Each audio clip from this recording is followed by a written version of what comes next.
and leadership coach. I'm here today with Maria Gerea, who is an incredibly creative executive leadership coach. Maria, thank you for being here with me today. Thanks for having me. I'm Yeah, here, and as you, I'm so excited. It's been a long time coming, right? I think yeah, over a year over a year. Yeah. of Well, doing I'm a so live. excited to have you here. Oh gosh, and I'm all of a sudden getting all the pings that I'm live. Yes, Anyway, everybody. whoa, I'm really popular. Anyway, but we're talking today about the unknown. Yes, And and the unknown is also the fact that I didn't mention, I am a leadership coach and I'm an executive coach working with people, with leaders, team leaders, and teams. So we yeah. want to make that known. Oh yeah, yeah, Um, yeah, yeah. yeah. So, well, we're talking about the unknown in the corporate leadership and development space, really. Yes, Yeah. yes, and you and I share a lot in that appreciation for what people are going through Mhm. currently and working with the unknown with our clients. Um, and I think I wanted to make real right now that also the unknown for me is this live thing because Yeah. I'm on my first live with Katie's Right. support. Right. Well, So we're live. Yeah. So, you're based out of the Seattle market, right? yes. Okay. Yes, I'm in the Seattle market. I have been here for over 22 years working in the corporate world and deciding about 6 years to make a move towards leadership development because of the things I was seeing in organizations, how people's value, people talents were underutilized, the potential to connect teams and to really innovate was completely unutilized. And I'm a believer in human potential, and Yeah. I have a lot of passion around that. So Hmm. leadership coaching was the path. It was not a linear path for sure. It was a lot of unknown. Yeah. Speaking of the unknown, I Hmm. often get asked how I got here, and there are many strands and ways and Yeah. detours that got me here. And that's actually how we're connected, right, Katie, through that leadership development and Exactly. coaching world. Yeah. Yeah. So, I mean, well, the last 2 years have dealt the world a hell of a lot of unknowns. Not just like what is this new thing that's happening in the world, and also the unknown of how do we deal with it. And not only how do we deal with it, how do we handle it in a way where we get to lead the people who are beneath us or Hmm. behind us to also be able to handle it well. Yeah. And we're now seeing this whole shift back into the workplace, kind of, and then people are revolting and leaving. And there's just a lot of unknowns in how the hell do you lead as you go forth. And I'm curious, what are like the main problems that you're seeing happen in this whole shift back to whatever the normal used to be? Yes, yes. And I have to see that I've seen this moment happen for the last 2 years, Yeah. having had that background of working in this world and understanding. And we're there. We're at that Right. point where the shift is real, where there's no longer the past, right? We're moving into new future, and what we don't know what that is, right?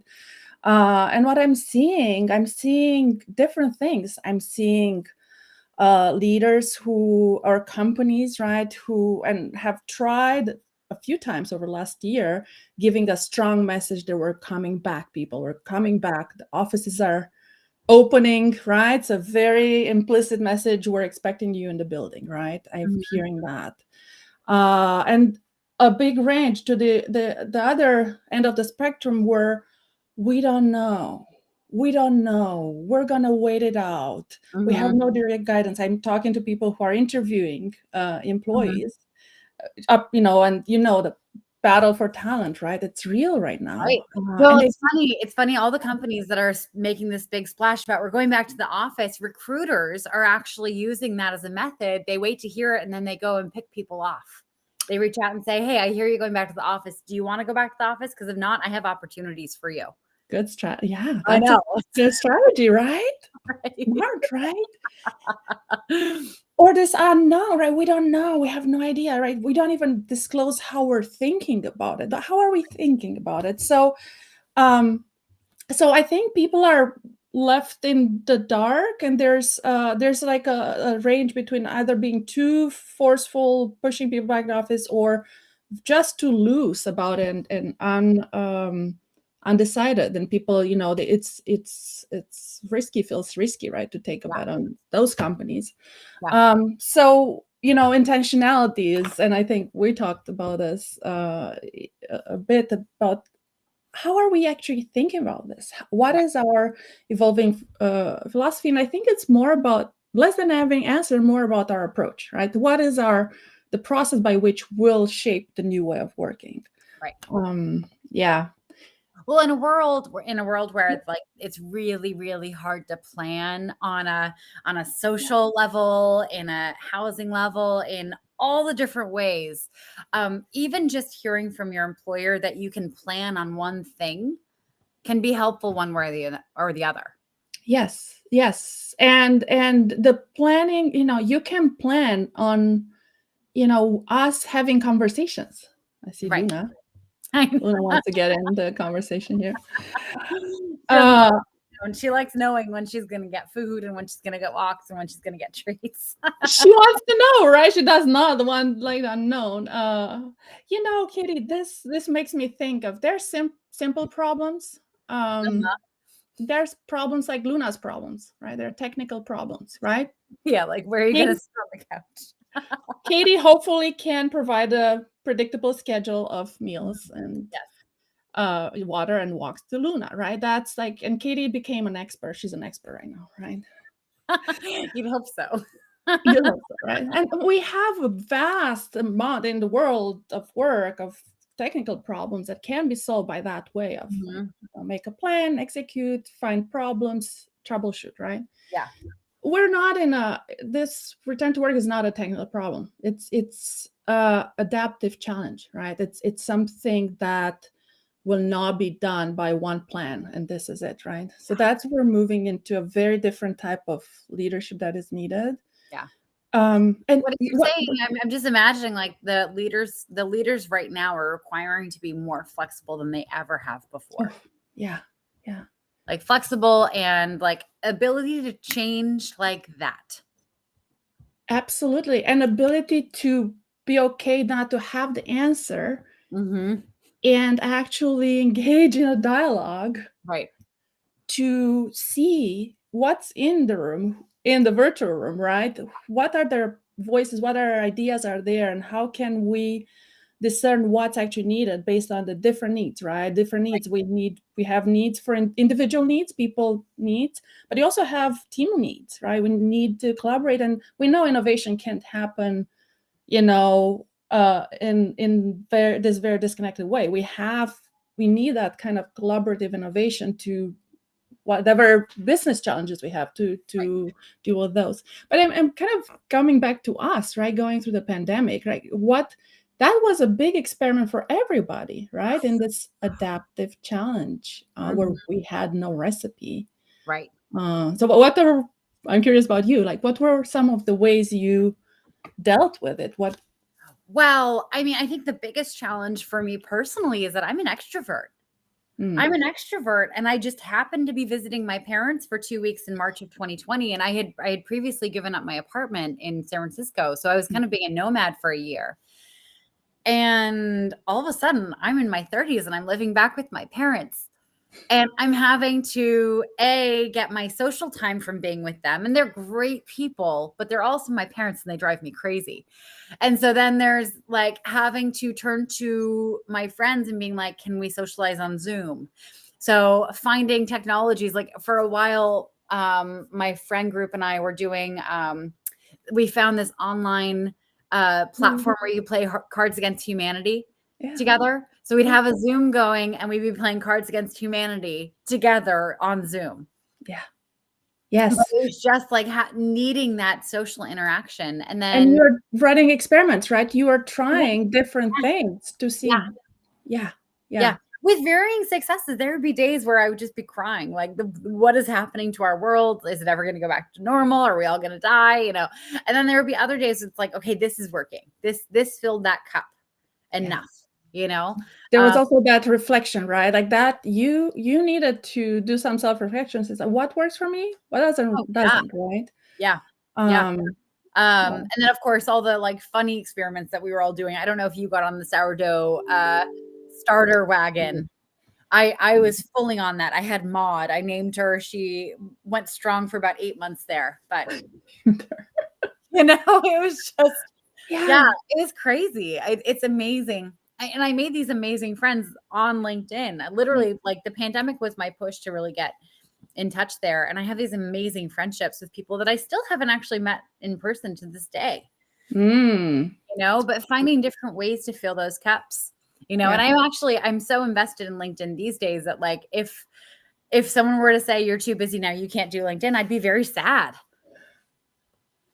Yeah, it's part of, right? It's part of your tool set, right? That you develop, right? To stay Yep. connected, be connected, and to develop, right? A new way, adapting to a new way of being, a new world. And that's very similar to what teams and leaders can do, right? I mean, you included humor, right? Humor, creativity in dark times, right? That's necessary. It's an ingredient. We can't just go back in the office and do the same old things, or go back to some. I see Yvette is here. Yeah. Uh, hello from Delaware. Awesome. Hi Yvette. Welcome. Yeah. So it's I go back to those offsites and strategic meetings that I've been in, and the glaring neon lights, and the sometimes a window, most of the time no windows, Yeah. and really no spark, no creativity, and we need a balance, right? We need a balance of all, right? We need structures, we need creativity, we need connection, we need teaming, we need individual needs to be integrated, right? So Yeah. I'm kind of looking towards, I'm looking with a big lens on possibility, right? If Mhm. of what can we create right Right. now in the workplace, Yeah. and excitement. Yeah. Yeah, yeah. And I love that you're pointing to all this stuff, but I'm thinking of this as a consumer. If I'm looking to do business with a company and I'm seeing them not be able to do this stuff, Mhm. I mean, I start questioning, like, okay, if they can't be adaptive with all these things going on when other companies are figuring it out and doing it, do I actually want to buy their thing? Because is it really going to be adaptive with me if they're not being adaptive? And then also, what's the service going to be like if they're not being adaptive and people are leaving? That's a lot of changeover. Am I going to have a different account manager every single time I call? Yeah. Yeah. So companies really have to look at this not just from an employee retention uh, perspective, but from a getting business perspective because people are watching. Yeah, the eyes, right? And it's so Mhm. transparent. In today's world, everything transpires. We have Glassdoor, we have a lot, right? So that's I love that. I love that, right? So it's beyond of course, I mean, your employees are your business, but it's Yeah, beyond that. It's your business, yeah, right? And the impact you have in the marketplace. yeah. Yeah, yeah. So yeah, Mhm. I'll tell you a little bit about how I like some of my Please. adaptive techniques. I mean, it sounded similar in that when the pandemic started, I first of all, one of my things is like I kind of see what's coming. I see a few steps down the Mhm. road, and I'm going into this. Like, how can I invent new, ways to deal with this situation? That's how I operate, right? Everybody has a different way of being faced with the problem. I'm challenged with staying with the harder emotions, and that's the work I'm learning myself, to be okay to not be okay, right? Yeah, Everybody has a little bit of a different challenge. yeah, So I'm quickly trying to anticipate and create new solutions, and for me it was so the same thing. I'm a very social person, and so probably in the first few weeks I started 4 experiments, really, of one in my daughter's school community, getting on a Zoom weekly with parents, one in local, my neighborhood, Mhm. And finally, from those 4 different initiatives, there's one that stuck, and I'd never expected it to be that one. I have a group of not close friends, but we haven't been that much in touch before the pandemic, but we got into this routine of meeting every 2 weeks outside initially, mostly outside for the last 2 years. And that's been really the thing that carried me through. And Yeah. we shared a background, so we went back into that like space of talking about our childhood and music from our childhood and all that. So that was one way to adapt. Well, I love that you're pointing to this because it really points to what companies need to be doing now is acknowledging what has changed in their employees' lives. What new gems have kind of come out of this. So like for many employees, spending more time with their kids throughout their day because they're not commuting is so special.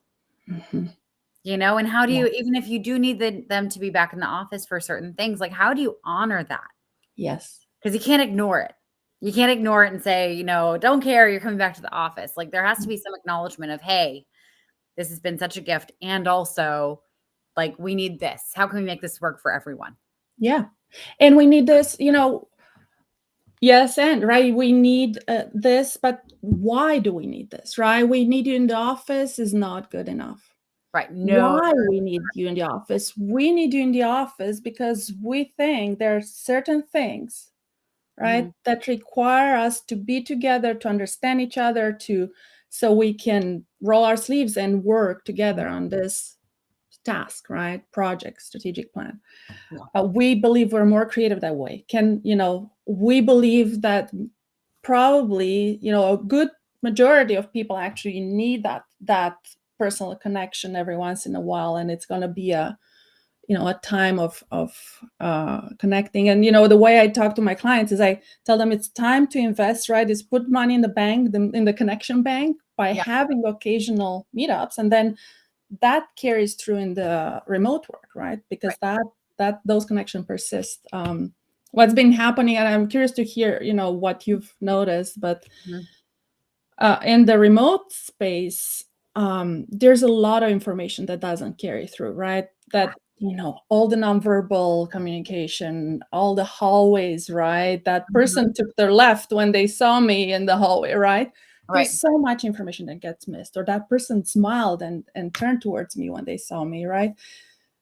That is missing. And our brain, what does our brain do when there's no information? Make Makes up stuff up. stories. Yeah. Yeah, yeah. Mhm.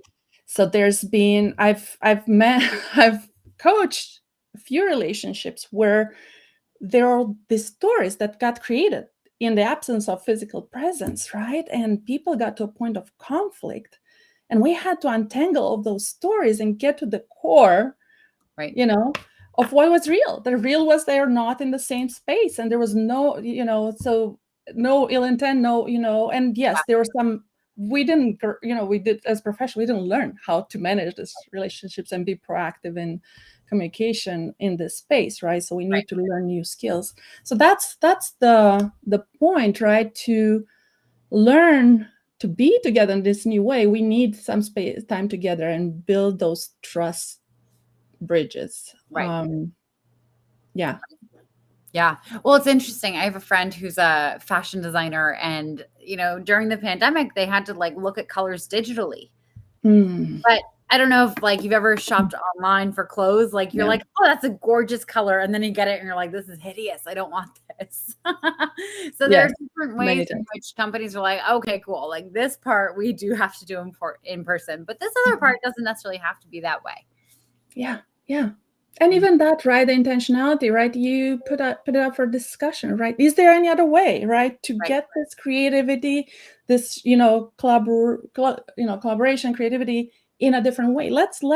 Let's because this is what we want, right? That the gist of it, this is what we need.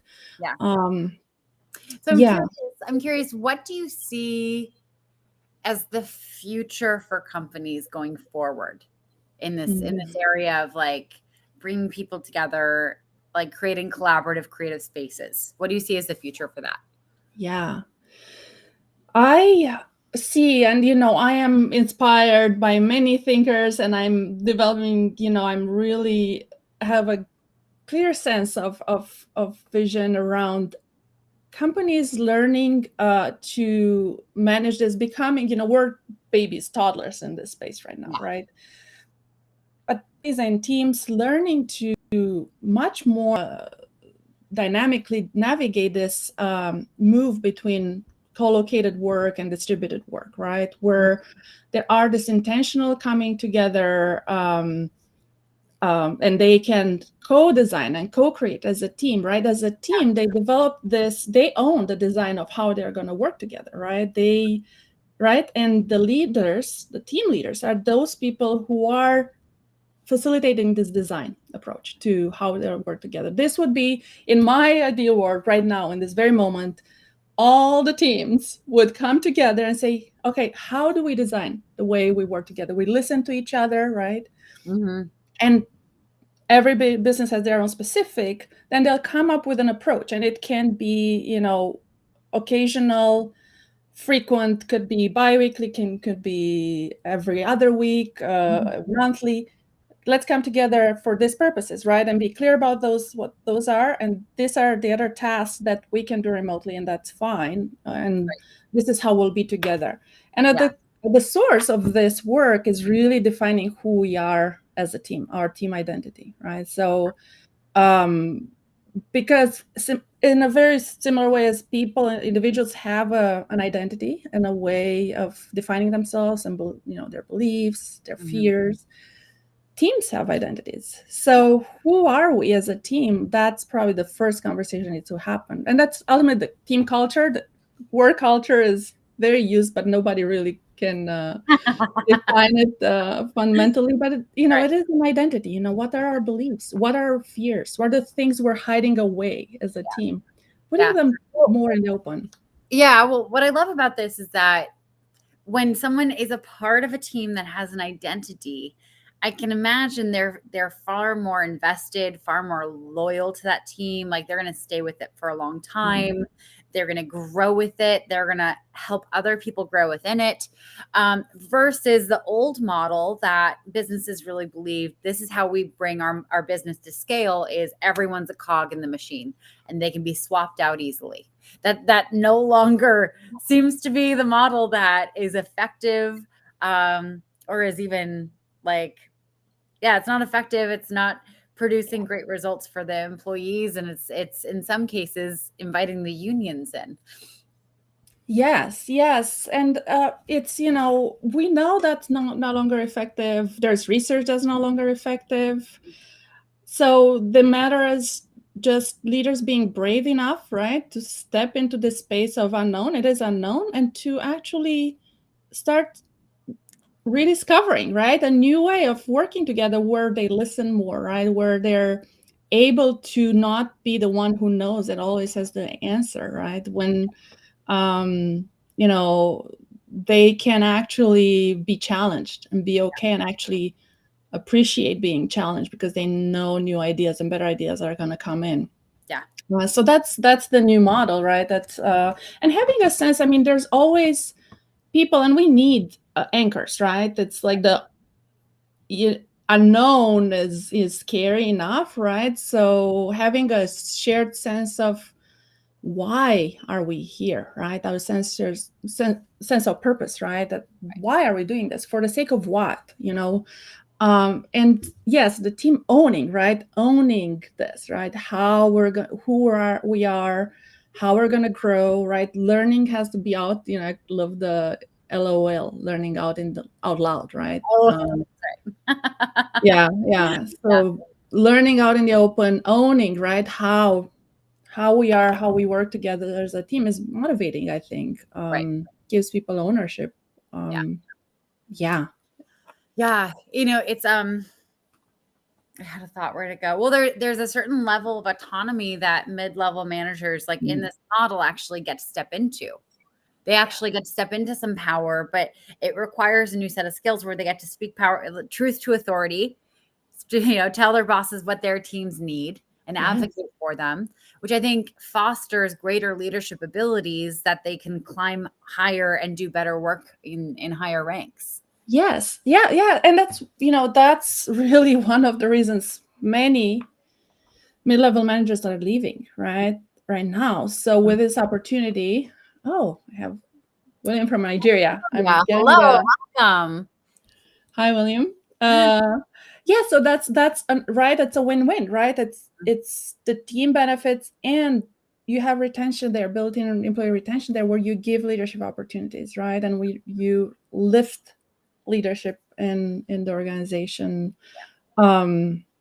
Yeah, there's a report from like even 4 or 5 years ago that was showing people leaving because of that lack of development stretch opportunities, right? They were disengaged, people are disengaged, and when you create this collective sense of ownership for how the team operates, how the team performs, then it's a different ball game, right? It's a very different ball game. Well, even on the employee level, if I'm an individual contributor and I'm part of a group of 10 people and we have to sit down at the table and design how we all work together and design like what expectations are, and we all have a say at the table. If I then apply for management, I've already been part of that conversation. And so it's so much easier to then lead that rather than me just doing my own job and staying in my own lane. And all of a sudden I'm a manager and I have no idea how to lead people, which is Yeah. the classic problem that happens in sales and engineering, in any org structure that you have individual contributors who are responsible for their own work and nothing else. And yeah, and in the empowerment, right? That comes also with I mean, how much permission right now to you contribute to this, you contribute, your ideas are welcome, your ideas are needed. So how much more innovative potential you're building in the fabric of the team. Yeah, so I'm really excited by what's possible, right? Not seeing as a problem to be solved, right? But as something, and that's what I want, leaders to move away from seeing things as problems they react to, right? And getting in touch with, what are those fears and, the things that get them in this very reactive mode, right? And then moving more towards where's the possibility, where's the opportunity here, right? To lead differently, to create something new, to empower others, to lift others, and really there's honestly, I mean, Katie, I'm curious, what you're thinking, because I don't see a different way, right? I don't see, there's no other way to go about it in this, linear problem solving way where we're going to dictate this is how it's going to happen. It can be that way. I mean, I think some companies will absolutely continue that way. I don't think they're going to continue to be the most innovative. I don't think they're going to continue to have an advantage in the marketplace. I don't think they're going to be competitive in attracting top talent, because top talent wants a say. They want to, even if they're an individual contributor, they want to have their voice heard. And right now we're moving towards this market, especially in employment, where employees get to say what they want and they're getting it. They are, yes. And one of the things that I'm seeing also with the unknown is that, even if a company can't necessarily say what the plan is going forward, if they're able to say, here's our top priority is your happiness, at least employees can trust in that, especially if the company's, showing up in some other way and proving it. Yes, sure. Right. You have to show it, right? You have to back it up somehow, It's like you can't post like, Black Lives Matter and, Black History Month, 1 month of the year, and then not do anything for diversity and inclusion the rest of the year. Just completely hypocritical. You have to actually show up and do something to show your employees that you're caring about them. Yeah. And it's so easy to see through those checking the box, right? People see it, people are savvy to see through it when a company is truly committed. And honestly, when a company is owning mistakes, right? Hi, Christian. Thank you. Welcome. Christian. Yeah, so employees are savvy by now to see it, and really, I think part of the repertoire of being true is to own mistakes too, right? Right. That's when you're actually reaching, higher level of integrity when you own the mistakes and you know, commit to Well, make I it mean, even better. Yeah. case in point, like you can't have a creative environment if mistakes aren't allowed. No. Yeah. No one's going to be willing to try new things if making mistakes and failing is going to be super punished. Yes. I love that. That's such an important point. And that's kind of, you asked me like, what's the, what I see going forward. I think I see teams be much more open about, the things that they want to develop and their shortcomings, Yeah. individuals, teams, right? Putting Mhm. that out, in the open and not covering their, ass in the, in Not throwing people under the bus and blaming. yeah, Yeah. exactly. Because that becomes the work becomes that, right? Covering their mistakes and their Mhm. challenges Yeah. versus focus on the real work, which is their product or whatever they're creating, right?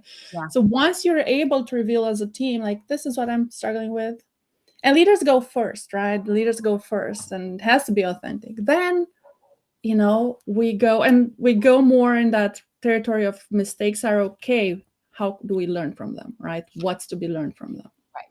Right. Yeah.